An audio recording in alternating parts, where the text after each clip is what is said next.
Et bonjour, c'est Nicolas de Immobilier Compagnie, bienvenue dans cette nouvelle émission. Et dans cette émission, je vais m'adonner à un petit exercice rigolo. Ceux qui me connaissent ont l'habitude, connaissent mes théories.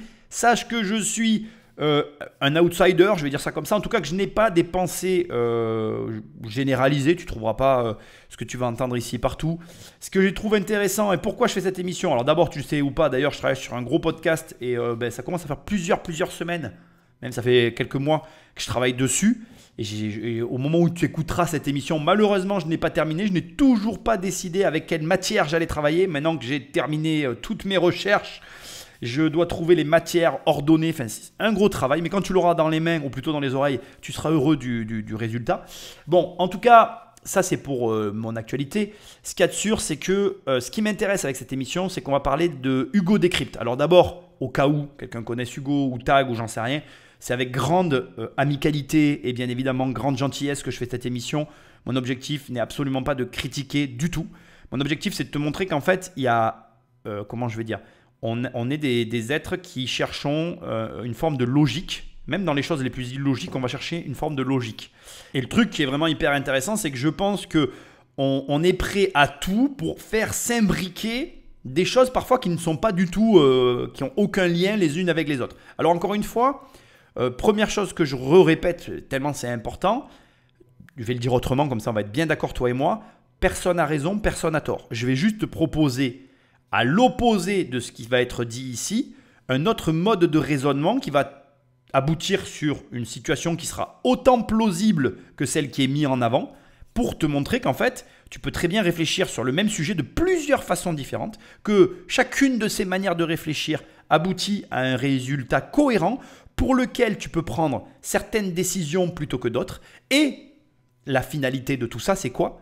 C'est que moi, ce que je trouve hyper intéressant, c'est que Hugo Décrypte, j'ai fait quelques recherches avant de faire l'émission, donc c'est un jeune qui cherche à faire une chaîne d'information qui soit une chaîne d'information indépendante sur YouTube. Ce que je trouve ironique et amusant, c'est que finalement, alors est-il réellement indépendant? Je ne le sais pas. Mais en tout cas, ce qu'il y a de sûr, pourquoi je pose cette question plutôt, c'est parce qu'en fait, il propose la même information que l'on trouve partout. Donc, j'ai envie de te dire pourquoi. Puisque si tu es indépendant, essaye de trouver d'autres informations. Tu vois, ça pourrait être intéressant. Juste une remarque, hein. Encore une fois, ce n'est pas une attaque. Mais indépendamment de tout ça, ce que je trouve bien, c'est que du coup, ça te montre que tu peux avancer à contre-courant. Et c'est là où tu vas gagner le plus d'argent. Par contre, tu vas voir, c'est très difficile parce que pour penser différemment, ça veut dire pas avoir la même vision du monde. Du coup, pas prendre les mêmes décisions que tout le monde. Du coup, tu peux en parler à personne parce que la plupart des gens ne comprendront pas pourquoi toi tu fais comme ça et pas comme les autres. Bref, finalité, c'est pas simple, mais ça, tu le sais déjà. Si tu m'écoutes, tu as l'habitude. Bon, avant d'attaquer, comme d'habitude, va sur Amazon et tape crise financière avec ou sans accent, ça marche. Et tu verras en première page, il y a mon nouveau livre. Qu'est-ce que je suis fier de pouvoir te dire ça. Donc, n'hésite pas à le prendre parce que du coup, c'est un bouquin qui va te montrer à l'image de la crise immobilière dont on va parler. Ça va te montrer comment passer au travers des crises. Et crois-moi, c'est possible. Hein, oui. Si tu lis le bouquin, tu comprendras, tu verras. Après, par contre, je le reconnais dans le livre, les conseils qui sont donnés sont pour certains difficilement applicables, pour d'autres vraiment à l'opposé de ce qu'on a l'habitude d'entendre. Et du coup, ce qu'il y a de bien, c'est que ça va te faire réfléchir, en tout cas j'espère. Sinon, prends le téléphone d'un ami, abonne-le sauvagement à l'émission ou alors laisse-moi des étoiles et un commentaire là où tu écoutes le podcast, c'est ce qui m'aide encore le mieux. Après, tu vas sur immobiliercompagnie.com, dans l'onglet coaching, il y a des coachings, tu cliques et on travaille pendant 1 heure sur ton projet, toi et moi. C'est avec moi que tu fais le coaching et on parle de ce que tu veux. Sinon, il y a l'onglet formation et les formations ne sont pas disponibles, mais ça ne saurait tarder. Et sinon, pour l'instant, il n'y a plus de séminaire, donc il y a toujours mes livres. Voilà, mais c'est déjà pas mal.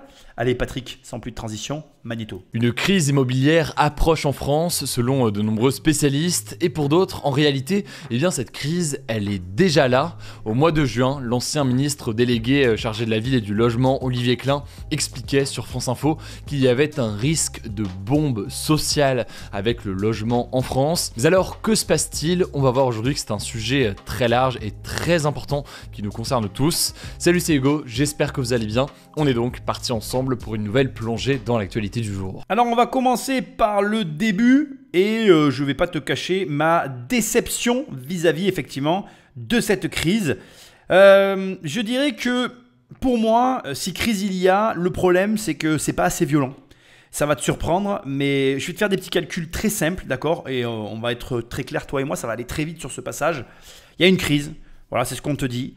Et donc, du coup, les informations sont les suivantes que tu viens d'écouter. Il n'y a pas assez de logements, ça va imploser, c'est une bombe sociale. Sauf que, je te rappelle que le Covid, tu te rappelles du Covid, tu sais, le truc là où on a tous été enfermés, qu'il fallait pas, voilà, qu'il y avait une maladie, il y avait plus de rhume, mais il y avait le Covid, bon, je dis ça, je dis rien, et d'un coup, tout le monde devait rester enfermé parce que, bon, voilà. Bon, plus 30% sur l'immobilier, je la fais simple parce que j'ai pas envie de tourner autour du pot. Il n'y a pas d'ironie dans ma bouche, hein. C'est juste une réalité, c'est plus par rapport à ça que je suis en colère par rapport au reste. C'est-à-dire que le marché immobilier a pris 30% dans la gueule juste parce qu'il y a eu le Covid, c'est tout. Alors, c'est pas juste pour ça, c'est structurel. Les gens sont retrouvés enfermés dans des appartements. Je vais pas te mentir, j'ai fait partie de ceux-là. Le premier truc qu'a fait ma femme après le premier confinement, boum, on a loué une maison. Ça a été immédiat. Je suis locataire, oui. Et donc, du coup, si tu veux, pas de problème. Moi, rien ne me gêne dans la vie, tu vois. Mais les maisons ont été prises d'assaut. Plus 30% sur des baraques qui n'ont eu aucune raison de prendre ces 30%. Et au moment où tu écoutes cette émission, on n'a même pas, enfin pour moi, il n'y a même pas eu 10% de baisse, quoi. Allez, il y a eu 10%. Donc, ça veut dire que sur les 30% qu'on s'est pris dans la figure, on en a récupéré 10, il en reste 20. J'espère bien qu'il va y avoir une crise. Mais est-ce qu'on peut réellement parler d'une crise quand la montée des prix s'est fait pour une raison, on va dire exceptionnelle, et que donc je souhaiterais qu'on redevienne à la normale. Oui, parce que je le souhaite en fait. Parce que là, si tu veux, pour travailler, c'est compliqué. Plus 30. Alors maintenant, concrètement, on est à plus 20. Mais plus 20 sans raison d'un coup. Parce qu'en fait, ce qu'il faut comprendre, et c'est quelque chose qui m'a choqué par contre, et ça je veux le répéter, j'avais jamais vu un marché monter aussi vite. C'est monté très vite, c'est allé très vite. Et tu sais à quoi ça s'est vu au moment où il y avait le Covid? Et d'ailleurs moi, tous ceux qui me suivaient sur la chaîne, et bon, si tu me suis, tu as l'habitude, mais je vous ai dit, vendez vos baraques les gars, vendez. Parce que j'ai vu des maisons qui ne se vendaient pas, qui se sont vendues. Donc si tu veux, j'ai halluciné, mais je ne suis pas le seul. Et là, tous vendaient, on vendait des logements en visite par téléphone. On était seul avec un téléphone. Oui, voilà, c'est bien. Ah oui, il y a une terrasse, c'est bon, j'achète. T'es sûr? Oui, j'achète. Le mec, il était dans un truc où il n'y avait pas de terrasse. Il était à je sais pas combien de kilomètres. Il a acheté. C'était comme ça. J'ai vendu. Moi, j'ai participé à une vente par téléphone. J'ai halluciné. Bref. Donc, on a pris plus 30. On vient de perdre moins 10. On est à plus 20, hein, au final. Il y a une crise. Je pose la question. Il y a vraiment une crise. La crise, elle est là, elle n'est pas là. Non, en fait, aujourd'hui, il faudrait que ça baisse encore de 20. Aussi vite que c'est monté. Et ça n'arrive pas. Les vendeurs résistent, il y a des acheteurs sur le marché, c'est catastrophique. Alors déjà, quand on parle de risque de crise immobilière en France, faut bien comprendre que ça recouvre plusieurs réalités et plusieurs problématiques. C'est plusieurs sujets qui sont liés et en même temps distincts. Mais on peut commencer déjà par ce chiffre. Depuis quelques mois, il y a beaucoup moins de ventes et d'achats de biens immobiliers. Concrètement, pour l'année 2023, on assiste à une baisse des transactions immobilières de l'ordre de 20% par rapport à 2022, selon le site d'estimation immobilière Meilleurs Agents. Et cette chute, premier élément donc important pour comprendre cette crise immobilière, elle est liée à plusieurs choses. Déjà, fin février 2022, il y a eu le début de la guerre en Ukraine, et dans la foulée, les institutions monétaires comme la Banque Centrale Européenne ont procédé à des hausses très importantes de leur taux d'intérêt, donc le prix à payer pour emprunter de l'argent. L'objectif de cette hausse, c'était de lutter contre l'inflation, donc la hausse générale des prix, mais la conséquence directe aussi, c'est que c'est de moins en moins intéressant d'acheter. Bon, hein. La guerre en Ukraine, mais qu'est-ce que ça vient foutre ici, bordel? Je suis catastrophé. Alors, la guerre en Ukraine n'a strictement rien à voir là-dedans. Je vais t'expliquer pourquoi, c'est très simple. Déjà, bon, on va être assez cash, la guerre en Ukraine, Covid ou pas Covid, elle aurait eu lieu. Donc je veux dire, en elle-même, elle n'a aucun putain de rapport avec la baisse des transactions en France. La baisse des transactions en France, elle est liée 100% à un élément central, c'est le changement de norme du HCSF, Haut Comité de Sécurité Financière. J'ai toujours du mal avec ce truc, j'inverse. Bon bref. Donc en fait, on a, c'est volontaire, hein, c'est politique. Je te le dis carrément, c'est politique. On a, tu le sais maintenant, complètement verrouillé l'accès au crédit. L'accès au crédit est verrouillé. Oh, la baisse des ventes. C'est magnifique. Comment quelqu'un aujourd'hui peut encore faire un lien avec la guerre en Ukraine? Et, oh magie, la BCE augmente ses taux à cause de l'inflation. Ce que j'aime, c'est quand on raconte des histoires aux enfants et que les enfants y croient. Alors les enfants, si vous m'écoutez, je vous explique. Pendant le Covid, oui, toujours le même, c'est toujours pareil, c'est une question de façon de raconter des histoires.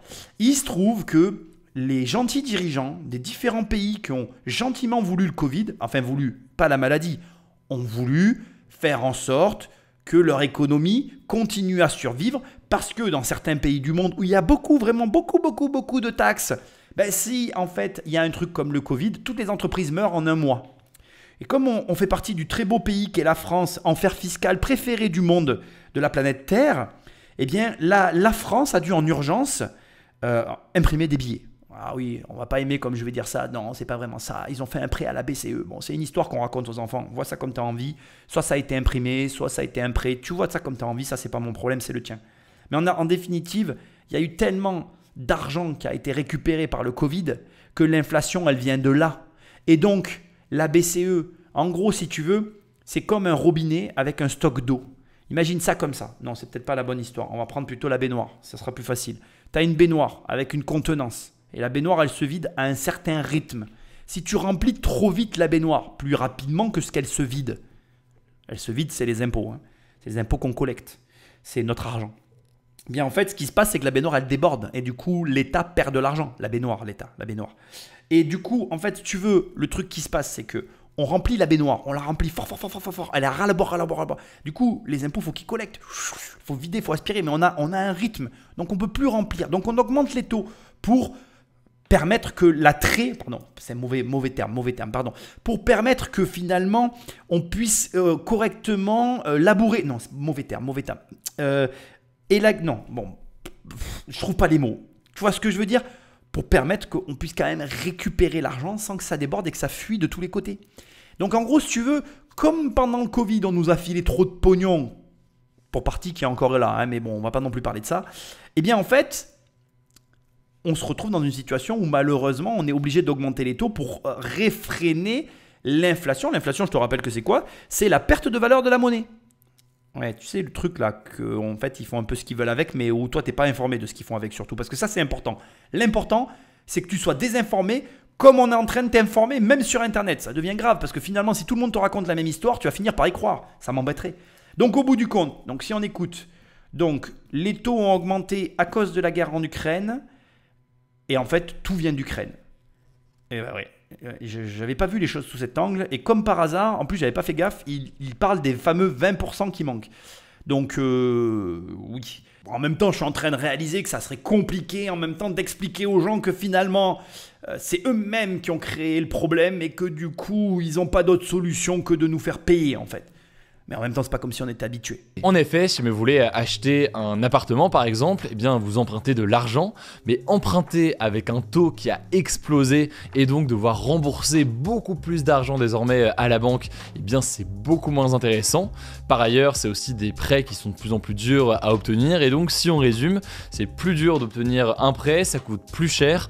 Tout cela ne pousse pas eh bien, les personnes, comme d'ailleurs les entreprises, à acheter et à investir. Bref, les gens achètent moins du coup parce que c'est moins intéressant, ça peut mener aussi du coup à une baisse des prix. Typiquement pour la première fois depuis 2017, le prix moyen au mètre carré des appartements a reculé au niveau national au premier semestre 2023 selon des chiffres de Century 21, même si il faut noter quand même qu'il y a des variations selon les régions, les territoires et même les quartiers. Ah mais putain, mais c'est pas possible, c'est mécanique. En fait on s'en fout des taux, j'en ai marre de répéter toujours la même chose. En fait, si tes taux sont hauts, tu fais baisser les prix. En fait, c'est qu'un jeu de dupes tout ça. C'est juste qui va encaisser l'argent. Parfois c'est la banque, parfois c'est le vendeur. Quand les vendeurs savent acheter et comprennent comment fonctionne l'immobilier, ben eux ils encaissent dans tous les cas. C'est ce que j'apprends à faire. Voilà. Mais ça c'est quand tu sais faire, quand c'est ton métier. Mais sinon, ce que tu es en train de dire, je suis désolé, c'est une manière de voir les choses que je ne peux pas approuver en tant que professionnel, mais qui est complètement fausse. Ça n'a jamais coûté plus ou moins cher d'acheter, c'est toujours le même coût. En fait, les taux à 4% tels qu'ils sont aujourd'hui au moment où j'enregistre cette émission, ça a déjà existé. Mes parents ont acheté à 12, sûrement une époque que toi tu n'as pas connue, c'est sûr. Mais enfin, ça a quand même existé. Et à ce moment-là, l'immobilier coûtait rien du tout. Et ce n'est pas parce que dans les années 80, l'immobilier ne coûtait rien que demain, l'immobilier ne coûtera plus rien. en définitive, tout ça n'est que lié à un ensemble effectivement d'éléments, où là je suis d'accord avec toi, et l'ensemble de ces éléments conditionne la valeur des actifs. Aujourd'hui, on est rentré dans une économie extrêmement diffuse et complexe, dans laquelle, je pense, ça reste que mon humble avis, malheureusement, les perdants, les grands perdants, ce sont les populations non éduquées à ce qui est en train de se passer. Là, l'écart se creuse parce que les compréhensions se creusent. Et vraiment, quand j'entends des choses comme ça, je suis effaré. C'est-à-dire que je t'incite réellement à lire des bouquins. Et encore une fois, pour le coup, là, la corrélation qu'il aurait dû faire, c'était avec la monnaie. En fait, la question que tu devrais te poser pour comprendre ce que je suis en train de t'expliquer, c'est dans quelles conditions l'immobilier pourrait valoir moins cher que dans les années 80. Quel serait le facteur qui pourrait permettre qu'un actif comme l'immobilier, qui fait partie des actifs de la pyramide de Maslow, ça veut dire qu'en gros, c'est un bien de première nécessité. Aujourd'hui, se loger, c'est la première nécessité de tous les foyers du monde.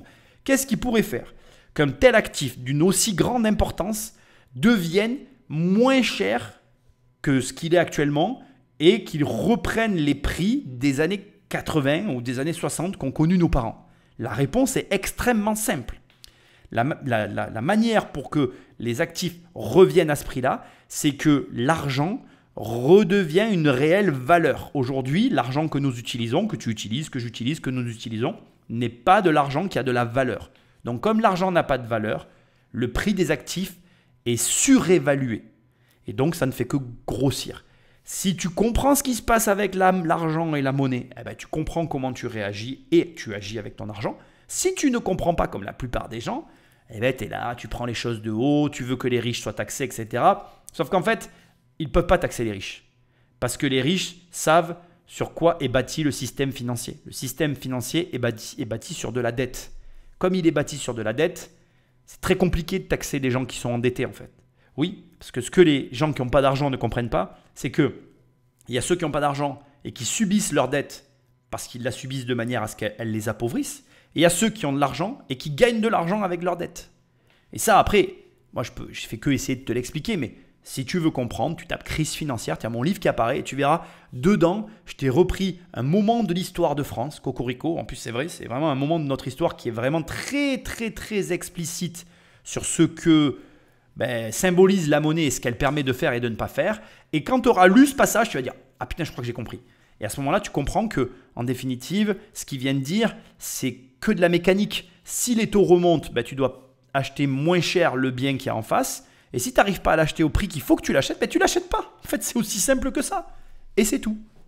Donc, c'est toujours intéressant d'acheter en fait. Par contre, et ce qu'il y a de vrai et que je veux bien reconnaître, c'est qu'aujourd'hui, la question se pose non pas d'acheter, mais d'être locataire ou propriétaire de sa résidence principale avec les réformes fiscales qui ont lieu en France. Parce que aujourd'hui, quand tu vois qu'il n'y a plus la taxe d'habitation et que le prix du foncier a quasiment doublé, là, ça commence à ne plus devenir intéressant d'être propriétaire de sa résidence principale en France. Je suis désolé, mais c'est un élément à prendre en compte. Quand ta taxe foncière te coûte le montant d'un loyer, presque le montant d'un loyer, la question se pose. Et elle se pose très sérieusement. Parce que tu te rendras compte, si tu te la poses, que malheureusement, la propriété, c'est quelque chose de relatif dès l'instant où tu donnes un loyer à l'État. Et le loyer se traduit par la valeur du foncier. Et c'est un vrai problème. Mais il faut aussi noter que tous les propriétaires n'acceptent pas de revoir à la baisse le prix de leur logement. D'ailleurs, les agences immobilières et les notaires remarquent que c'est surtout en fait des vendeurs contraints qui finissent par vendre en ce moment. Donc des vendeurs contraints, ça peut être lié à un divorce, à un décès ou alors à une mutation et un changement d'emploi qui fait que vous êtes obligé de vendre quand bien même ce n'est pas la bonne période et donc vous vendez souvent moins cher. Non mais c'est pas possible.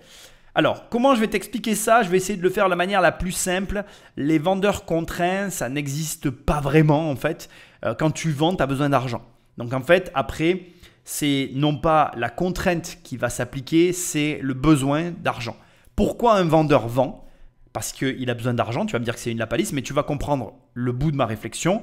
En fait, il échange un bien peu liquide contre une valeur plus liquide. L'argent, c'est très liquide, il a besoin de liquidité, donc il se sépare. Après, il y a des raisons et des causes derrière les maisons, ça c'est vrai, c'est ce qui donne le caractère si singulier à l'immobilier. Mais ce que moi j'essaye de te dire, c'est que la réalité derrière les propos qu'il est en train de tenir ne sont pas vraies. Les gens qui vendent actuellement, ce sont les gens qui ont besoin d'argent.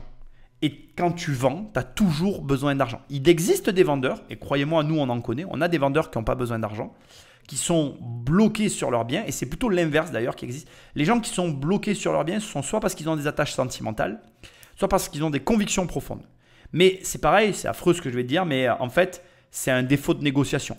En vérité, un bien qui n'arrive pas à se vendre, c'est qu'il n'a pas su trouver un bon négociateur. Un bon négociateur fera plier n'importe quel vendeur, puisque un vendeur, par essence, il a besoin d'argent. Donc en soi, dans une transaction, dans la mesure où chacun des deux reçoit ce qu'il a demandé, le problème, c'est là qu'on le voit. D'ailleurs, ce qui est très marrant, c'est dans la négociation qu'on voit toute la perversion humaine. Tu vois, les gens, moi en immobilier, je suis vraiment beaucoup confronté à ça. C'est là que je vois que en fait, c'est vous les gars qui avez un problème avec l'argent.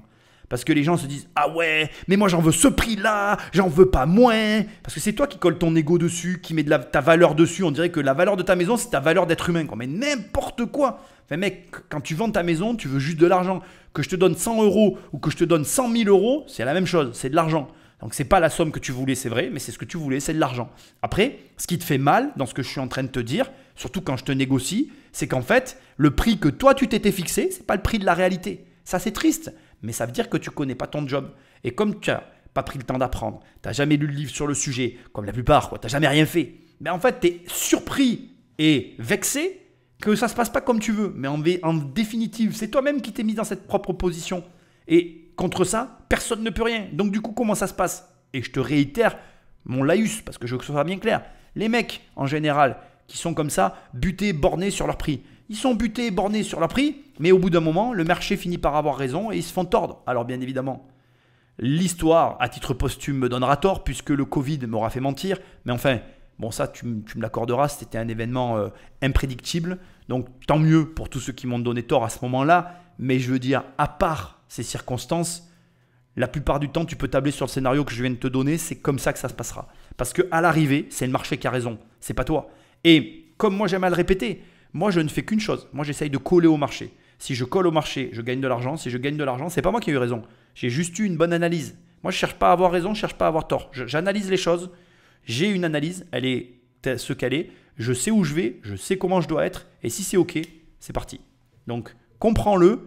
Ce n'est pas un problème, comme il l'a dit lui-même, de vendeurs qui sont contraints. C'est un problème de savoir leur parler. Et chaque vendeur est différent. Chaque vendeur a besoin d'avoir ses propres mots. Mais aujourd'hui, je te le dis, il y a des gens, au moment où j'en parle, qui arrivent à avoir des crédits. Moi, je vois des personnes sur mes lives qui viennent me dire « Ça y est, j'ai eu mon crédit ». J'ai des élèves qui me disent « Ça y est, j'ai eu mon crédit ». Il y a des gens qui achètent en ce moment. Il y en a très peu, mais il y en a. Et ces acheteurs-là arrivent à faire de bonnes affaires, malgré les taux, malgré la conjoncture. Et les vendeurs ne sont pas contraints du tout. Ils sont vendeurs.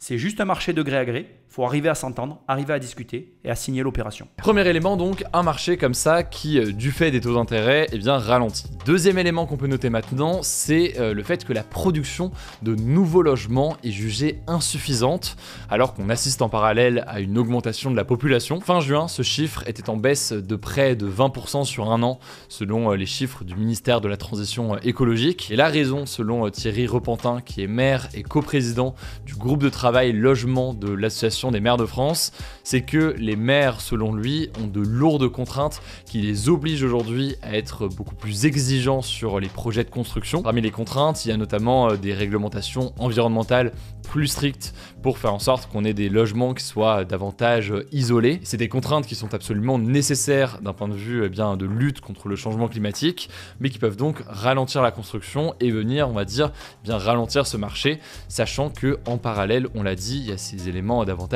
économique. Ce que je trouve formidable, c'est que les mecs ils sont convaincus de ce qu'ils te disent en fait, mais pas du tout. Mais bon bref, le choix qu'on fait d'appliquer des contraintes sur la construction de nos logements, c'est un choix. La problématique, moi je crois que la problématique, ou plutôt la maladie qui est en train de toucher l'ensemble des populations mondiales, c'est qu'en fait, on est convaincu que par la contrainte, on va arriver à un résultat X ou Y. Alors je suis désolé de te dire que j'y crois pas du tout.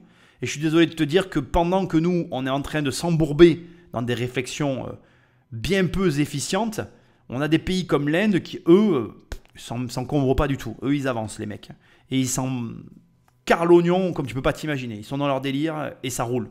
Ce que je veux te dire, C'est que c'est pas la France, avec les contraintes qu'on est en train de s'appliquer, qui va réussir à changer la face de la Terre. C'est un mensonge. Et tu peux y croire si tu as envie. Si tu as envie de croire qu'en appliquant des restrictions à tout le monde, ça va changer la planète, ben crois-le, pas mon problème. La réalité, c'est que je suis transparent, hein, j'ai pas la solution. J'ai pas la solution. Mais je ne crois pas qu'une taxe, c'est pas parce que tu vas taxer des gens que tu vas faire en sorte qu'il y ait moins de CO2 dans l'atmosphère.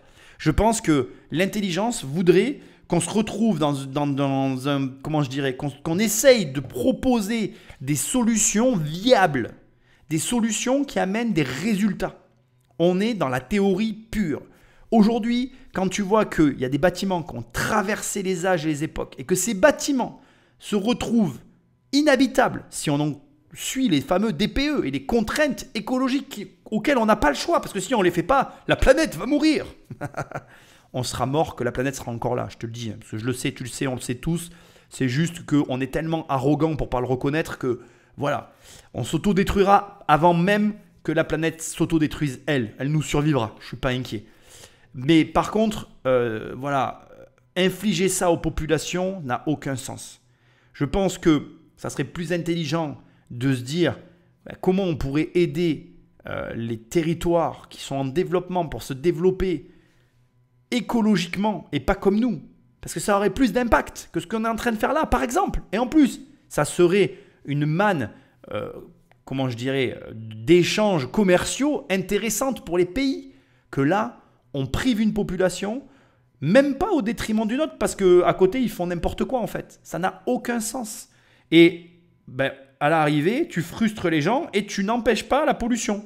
Parce qu'encore une fois, renseigne-toi, essaye de trouver des images de ce qui se passe en Inde. Tu verras que la vérité, elle n'est pas belle à voir. Hein. C'est que les Indiens, ils polluent 2 fois plus que ce que nous, on pollue, même 3 ou 4 fois plus. Et le pire, ça choque aussi quand je dis ça, mais tu sais que le capitalisme, c'est prouvé. Hein. Le capitalisme et l'évolution qu'on est en train de vivre, comment dirais-je, c'est la réduction de la pollution. C'est-à-dire que les pays qui s'améliorent au niveau technologique sont les pays qui polluent le moins. On n'a jamais aussi peu pollué qu'aujourd'hui. Donc, à quoi ça sert d'enrayer la technologie, d'enrayer l'avancement de l'humanité? Puisque plus on avance, moins on pollue. Au lieu de se couper une jambe, on devrait, comme je viens de le dire, aller aider l'Inde pour qu'elle aussi se développe à la même mesure que nous. Les Indiens seraient contents et nous, on serait contents. Bon, après, moi, c'est une idée que je donne, elle est peut-être mauvaise. Là-dessus, je suis pas. Mon sujet, c'est pas l'écologie. Je suis d'accord. Je suis attaquable sur ce sujet, mais j'essaye de montrer que, en tout cas, moi, j'explorerai des voies qui ne seraient pas restrictives. Ce que je reproche, en fait, et c'est ce que j'essaye de dire, c'est qu'on est toujours dans la restriction. Et la restriction, à un moment donné, c'est gavant. L'autre élément important qu'il faut comprendre pour comprendre cette crise immobilière qui vient, c'est la question de la location. En effet, le nombre de logements à louer n'est pas suffisant en fait pour satisfaire la demande. Ça s'explique par le fait que la demande augmente, elle a augmenté de 54% en 2022, mais l'offre de son côté est en baisse depuis plusieurs années. Alors comment est-ce qu'on explique que les gens veulent davantage louer? C'est très simple, justement avec l'inflation et avec la hausse des taux d'intérêt, globalement, eh bien, les Français ont moins de moyens pour acheter et donc ils se tournent vers la location dans l'immédiat. Mais le truc c'est que en parallèle il y a une baisse de l'offre et là c'est pour une autre raison. En fait on l'a dit, il y a de nouvelles réglementations en matière de rénovation énergétique des bâtiments, donc faire en sorte que les bâtiments soient davantage isolés et que du coup l'hiver il reste au chaud entre guillemets et l'été à l'inverse la chaleur ne rentre pas aussi facilement. Ces rénovations elles peuvent coûter cher, or de plus en plus de propriétaires décident de ne pas faire ces rénovations, ils préfèrent à la place soit vendre leur logement, soit tout simplement le mettre sur des offres de location type Airbnb, donc davantage à vocation touristique. Conséquence du coup, il y a de moins en moins de logements qui sont dispo et qu'on peut louer, et forcément si on a une hausse de la demande et une baisse de l'offre, ça devient extrêmement compliqué pour se loger aujourd'hui en France. Bon alors moi je t'ai donné ma version tout à l'heure qui reste toujours la même, hein, bien évidemment c'est l'augmentation des taxes. En fait, l'accès au logement en tant que propriétaire, ça se réfléchit aujourd'hui avec le montant des fonciers. Hein, c'est un enjeu économique. Hein, c'est carrément de l'argent que tu as à payer ou pas à payer. Juste pour te donner des... Moi, j'adore répéter ces chiffres. Moi, la dernière maison dont j'ai été propriétaire, avant la hausse, les doubles hausses, là, parce qu'il y a eu 2 hausses de foncier qui ont été très violentes, ces 2 dernières années. Donc là, au moment où j'enregistre l'émission, on est en 2023. Donc la hausse de 2023 et la hausse de 2022 ont été 2 hausses très violentes. Nous, on a eu des augmentations. On n'en a pas eu beaucoup, mais les quelques-unes qu'on a eues ont été assez violentes. Avant ces 2 hausses, j'avais 4 500 € de foncier à payer. Donc ça veut dire que là, j'aurais été à 5 000 et quelques. Ça veut dire, bon, c'était une grosse maison, je le concède. Mais à un moment donné, c'est un loyer, c'est n'importe quoi. Aujourd'hui, je ne donne plus cet argent. C'est le prix d'un voyage. C'est le prix d'un voyage. Je veux dire. Donc la question, ce qui se pose, c'est pas du tout ce qui est dit ici. C'est est-ce que je donne 5 500 €, enfin alors pas 5 000, 2 3 000 € à l'État, ou est-ce que je les donne pas? Non, je les donne pas. Ils sont mieux dans ma poche. Je vais pas donner en plus de l'argent à l'État que j'en donne déjà tout le temps en France. Voilà, c'est ça la vraie question. Il ne faut pas la poser parce que tu comprends, si les gens commençaient à s'en rendre compte, ça les mettrait en colère. Et après, c'est pas du tout vrai non plus, enfin en tout cas pas pour moi, ce qui a été dit après.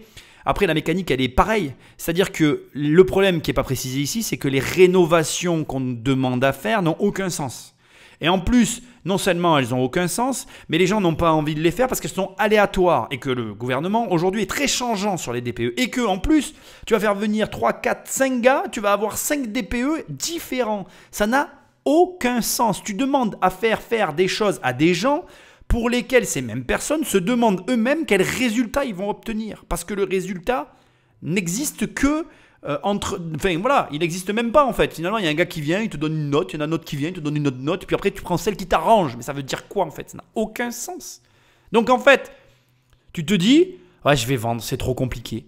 Je veux dire, il faut quand même se remettre les choses dans leur contexte. L'immobilier, c'est quoi? C'est pour beaucoup de personnes, ça a été, et c'est en train de ne plus le devenir, et c'est en soi une opportunité, je vais t'expliquer pourquoi aussi.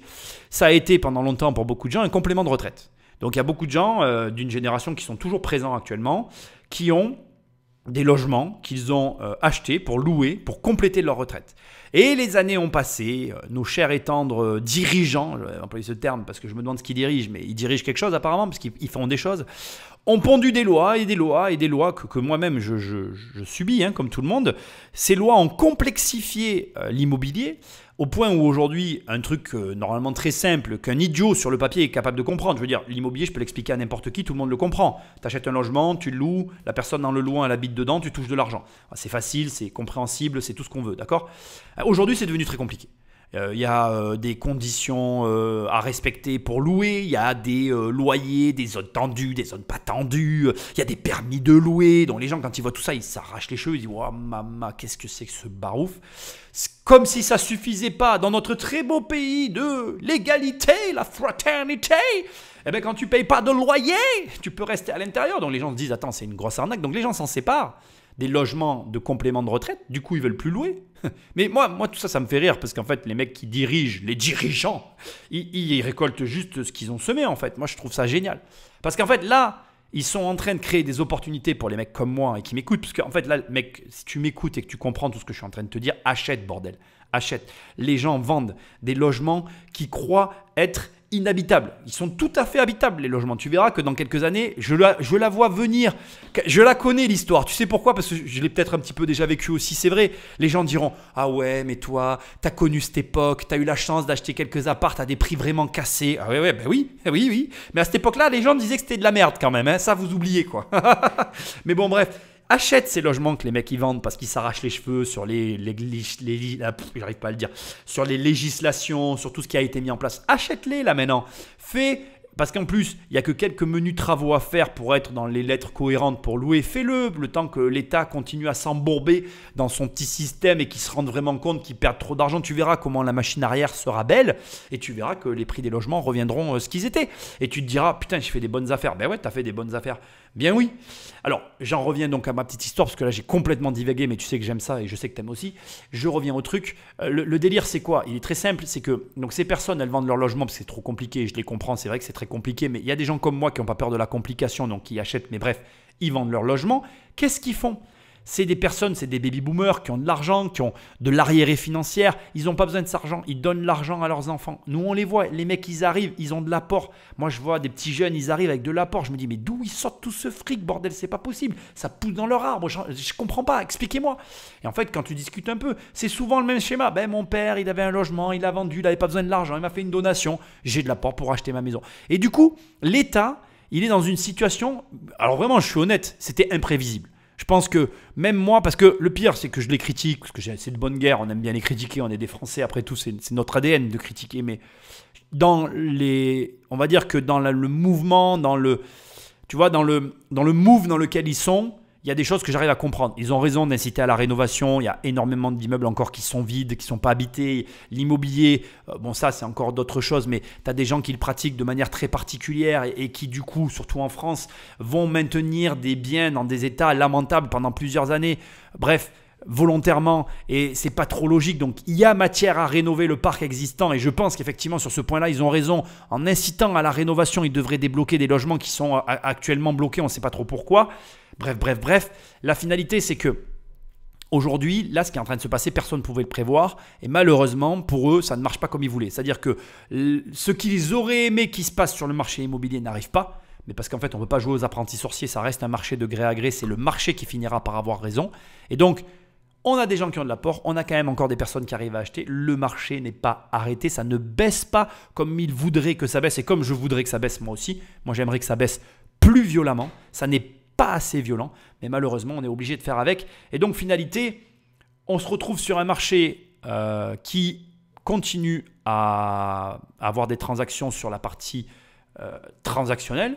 On a un marché locatif qui est complètement sclérosé avec une montée des prix qui n'a strictement aucun sens et qui produit un effet inattendu là aussi, c'est que les mecs comme moi qui ont des lots depuis très longtemps, moi j'ai des lots aujourd'hui où il y a des biens où j'ai acheté à 8, je suis à plus de 10. Parce que là, en fait, avec, si tu veux, l'augmentation des loyers par rapport à mon prix d'achat, par rapport à pas mal d'éléments, ben là actuellement, sans avoir même retouché mon prêt ni rien, je suis à plus de 10% de renta alors que j'avais acheté à 8.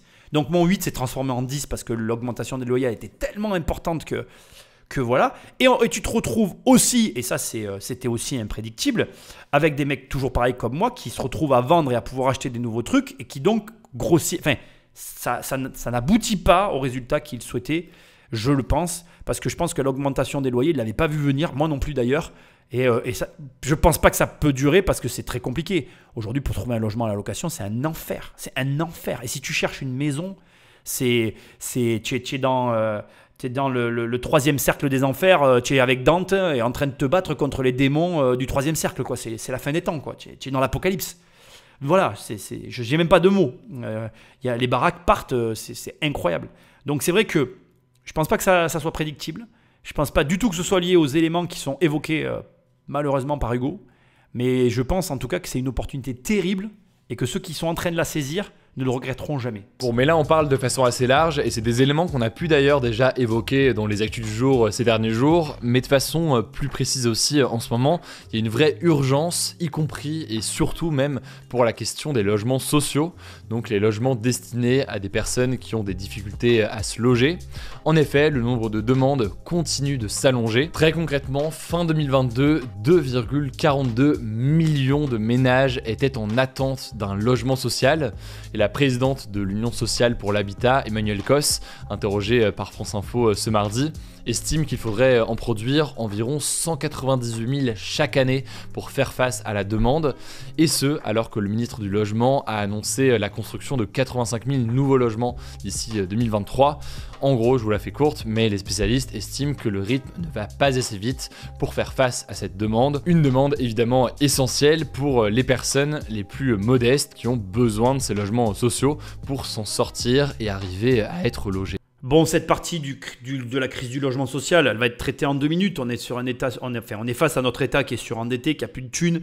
Aujourd'hui, ce qui est vrai et faux dans ce qui est en train d'être énoncé ici, c'est que bon, la crise actuelle, elle est vraiment 100% due à nos très chers étendres politiques. Ils n'ont qu'à revoir leur politique et la crise du logement, elle est réglée. Il y a une crise chez les promoteurs, une crise très grave. Il faut savoir que les promoteurs n'ont plus de loi dans les perspectives des prochaines années, c'est-à-dire que jusqu'à maintenant, enfin, la dernière loi en rigueur, c'était la loi Pinel qui est complètement terminée. Et il n'y aura pas de loi pour prendre la suite, c'est des lois de défiscalisation. Alors, rapidement, tous les promoteurs ont bâti leur système financier et leur business plan sur cette loi. Le deal avec les promoteurs, il est très simple. Je te vends un appart avec un avantage fiscal et tu le payes plus cher que ce qu'il vaut. C'est comme ça que ça marche. Ça a marché pendant des années, il y avait ces lois, c'était un mode de fonctionnement de la promotion immobilière. Aujourd'hui, malheureusement, j'ai envie de te dire, c'est terminé pour eux. Le truc qu'il y a, et donc je dois ici te dire, c'est que beaucoup de promoteurs se recyclent en logement social, c'est-à-dire qu'ils construisent des logements qu'ils vendent à des logements sociaux. C'est pour certains leur exit. Pour d'autres, on va dire leur plan de sauvegarde, je crois que c'est comme ça que je vais dire. C'est-à-dire que c'est le seul moyen qu'ils vont avoir de subsister le temps de trouver des solutions. C'est très compliqué aujourd'hui pour les promoteurs de faire du foncier parce qu'ils n'ont pas de visibilité sur l'avenir. On est sur un marché baissier. Donc ça veut dire que tu achètes un prix, mais le prix continue à baisser. C'est très dur d'acheter dans ces conditions. Faut savoir acheter dans ces conditions. Moi, je sais acheter sur les marchés baissiers, mais c'est très, très difficile. C'est même plutôt pas facile. Je vais le reconnaître. Donc, si tu veux, voilà, j'ai pas envie de te raconter des histoires. C'est quelque chose de très complexe pour les promoteurs.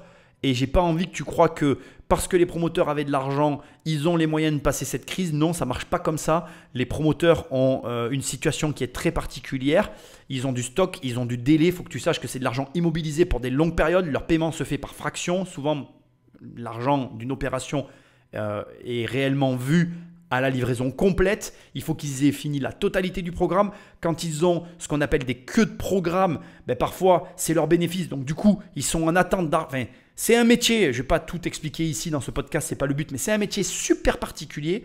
Et ça m'agace parce que, tu vois, là, j'aime pas parce qu'ils sont là en mode, oui, la crise du logement social et tout, mais en fait, c'est leur décision. Si aujourd'hui, on est dans cette situation, c'est à 100% lié à des décisions de nos hommes politiques. Tout ce qu'on est en train de vivre, ils n'ont qu'à le défaire et ça repart en fait. Ils ne veulent pas, très bien, donc arrêtez. Arrêtez de faire passer ce genre d'infos, ça n'a aucun sens, puisque c'est que des décisions à défaire. Tu as fait des décisions que tu défais, enfin des décisions politiques, c'est des choix, voilà, tu remets une loi de défiscalisation, boum, ça repart, c'est fini, voilà, terminé, plus de débat. Alors quel est le problème? Ils ont mis en place des systèmes d'obligation de logements sociaux dans les constructions de programmes, mais là, ils ont tué le marché des promoteurs. Les promoteurs ne construisent plus, il n'y a plus de logements sociaux. Ah, magie! Ah, mais pourquoi? Que se passe-t-il? Non mais, vraiment, alors... Tu te demandes qui te prend pour un abruti, le journaliste ou le politique ou les deux? On se pose la question. Alors Hugo, je suis désolé, mais là, c'est pas cool quoi. Je veux dire, quand ça découle d'un choix sciemment pris et volontaire d'un organe qu'est l'État dans le but de soi-disant améliorer l'écologie, voilà, c'est très bien, on est content. Alors c'est parfait, le marché immobilier va super bien. C'est un choix volontaire et à l'avantage de tous les propriétaires qui aujourd'hui vont se lancer dans le locatif de rénovation. Parce que je pense, et je crois que pour moi, tu vois, déjà à ce stade, tu devrais comprendre que tous les voyants sont ouverts. Il y a du business, et pas qu'un peu. Alors face à tout cela, la première ministre Elisabeth Borne a présenté un plan logement pour répondre à la crise. Parmi les mesures, il y a notamment le prolongement jusqu'en 2027 du prêt à taux zéro. En fait, c'est un dispositif qui permet aux particuliers de financer une partie de leur acquisition immobilière grâce à un crédit sans intérêt. Par ailleurs, on en avait déjà parlé et je vous mets des liens en description, il y a l'élargissement de ce que l'on appelle la garantie visale. L'idée, c'est d'aider les personnes qui ont moins de moyens à pouvoir louer un logement. Cependant, il faut noter que ce plan logement n'a pas convaincu globalement un certain nombre de professionnels de l'immobilier. On verra donc comment tout cela évolue, mais vous l'aurez compris, c'est un problème qui est très large. En fait, moi je pense que la solution, c'est soit qu'ils reviennent sur leurs décisions préalablement prises sur leur loi à 2 balles, soit qu'en fait, ils n'essayent pas de faire ce qu'ils sont en train de faire, parce que là, ça n'a aucun sens. Leur histoire de prêt à taux zéro pour venir aider, soutenir ou compenser toutes ces personnes qui n'arrivent pas à acheter. Je sais pas. Je pense que, comme toute chose, quand il y a un grand marasme, il y a de grandes opportunités. C'est ce que tu vas retenir à ce stade. Je t'assure que l'élément central que je répète, et je m'excuse, je suis vraiment en mode répite en ce moment parce que je pense que ça ne va pas durer. Je pense que je vais maintenant vous dire en quelques mots ce que je pense dans les quelques prochaines années qui vont arriver et ce qu'on est en train de vivre là. Je pense qu'en ce moment, les banques, elles n'ont pas beaucoup de dossiers. C'est comme ça. Pour plein de raisons. Parce que comme tout le monde répète à tout le monde que c'est compliqué et que plus personne n'y va, je peux vous dire que je suis convaincu qu'il y a peu de dossiers. Peu de dossiers, ça veut dire que le banquier il en cherche. Ce qui est plutôt une bonne nouvelle. Ça veut dire qu'attention, tu dois amener d'excellents dossiers par contre. Ça, je le répéterai toujours. Tu vas avoir ta banque avec d'excellents dossiers parce que Tu ne vas pas amener le dossier de monsieur et madame tout le monde, tu vas avec un dossier béton armé, tu lèves ton prêt. Comme tu vas être le seul, tu vas avoir des prêts que tu ne pourras pas avoir en temps normaux. Deuxièmement, je viens de le dire pendant tout le long, tu vois bien que chacun t'explique sa cause. Comme je l'ai dit au début, personne n'a raison, personne n'a tort. On n'est pas d'accord avec Hugo. Voilà, c'est comme ça, chacun voit ça comme il a envie. Il a peut-être raison, j'ai peut-être tort, il a peut-être raison, ou j'ai peut-être raison, il a peut-être tort. Enfin, on s'en fout, ça n'a pas d'importance. Ce qu'il y a de sûr, c'est que il y a un élément sur lequel tu ne vas pas renier ou tu vas être automatiquement, on va tous être d'accord d'ailleurs, c'est qu'on est tous d'accord pour dire que c'est le bordel. C'est complètement anarchique, ça part dans tous les sens. On voit bien que le gouvernement, il fait des choses. Ça, pour une fois, on ne peut pas leur enlever. Ils font des choses. Alors, beaucoup inutiles, beaucoup qui ne fonctionnent pas comme ils voudraient, mais peu importe. Ils font des choses. Ça ne marche pas bien du tout. Et ça crée des perturbations. Et ça veut dire, je le répète, qu'il y a des grosses opportunités à saisir. Opportunités sans aide. C'est ma prononciation, ne m'en voulez pas. Il y a des opportunités, c'est certain. Donc, gardez l'œil ouvert, c'est la guerre. C'est la guerre. Et je vais quand même finir avec un dernier élément qui n'est jamais évoqué, mais qu'il faut garder à l'œil et qu'il faut avoir dans le collimateur. C'est que l'immobilier, comme je l'ai dit dans l'émission, ça reste un des besoins principaux de la pyramide de Maslow. On a tous besoin de se loger, mais l'immobilier, c'est contrebalancé par les taux, c'est-à-dire que la valeur des taux conditionne la valeur de l'immobilier, mais tout ça est dirigé, assujetti à la monnaie, à la manière dont sont gérés les systèmes économiques. Et il y a une chose que je veux que tu entendes dans cette émission, j'en ai quand même parlé, on est dans un monde moderne qui est un monde de la dette. C'est très dur à entendre, mais l'immobilier est ta meilleure arme pour avancer, te défendre, être en bonne position dans l'avenir, avoir des cartouches dans ton fusil, enfin bref, t'en sortir dans le futur, quoi qu'il arrive. Que ce message, tu le comprennes ou que tu ne le comprennes pas, que tu sois d'accord ou pas d'accord avec moi, ça n'est pas la question. L'objectif de tout ce que je fais, c'est que tu investisses dans de l'immobilier locatif de manière intelligente. Ça veut dire que tu ne fais pas d'effort d'épargne. Ça veut dire que le crédit ne te coûte pas d'argent. Ça veut dire que tu achètes au bon prix. Ça veut dire que tu négocies. Ça veut dire que tu t'intéresses à tout ça. Tu lis des livres, tu rencontres des gens, tu fais des choses dans ce métier-là parce que je suis convaincu que dans les années qui arrivent, futures, France, pas France, étranger, pas étranger, enfin, tu vois ça comme tu as envie. Je suis convaincu que plus on va avancer, plus l'écart va se creuser, tout simplement entre ceux qui vont comprendre le monde, enfin qui vont comprendre les rouages du monde dans lequel on vit et ceux qui ne vont pas le comprendre. Et cette compréhension dépend de ton rapport aux monnaies fiduciaires, de ton rapport aux actifs que tu possèdes et de ton rapport à ta gestion financière, à tes finances personnelles. Et ça, c'est extrêmement important de le comprendre. Je le répéterai jamais assez. J'étais destiné à être un petit vendeur à 1 200 € dans le sud de la France qui n'aurait jamais eu le temps de faire tout ce qu'il arrive à faire aujourd'hui. Pose-toi les bonnes questions. Si j'ai le temps d'enregistrer des émissions et de faire tout ce que je fais, c'est parce qu'à un moment donné, j'ai des revenus locatifs. Ça ne tombe pas du ciel. Ça ne tombe pas de mon jardin. Ce n'est pas un héritage. C'est comme ça. Donc, comprends que ton intérêt, c'est d'investir.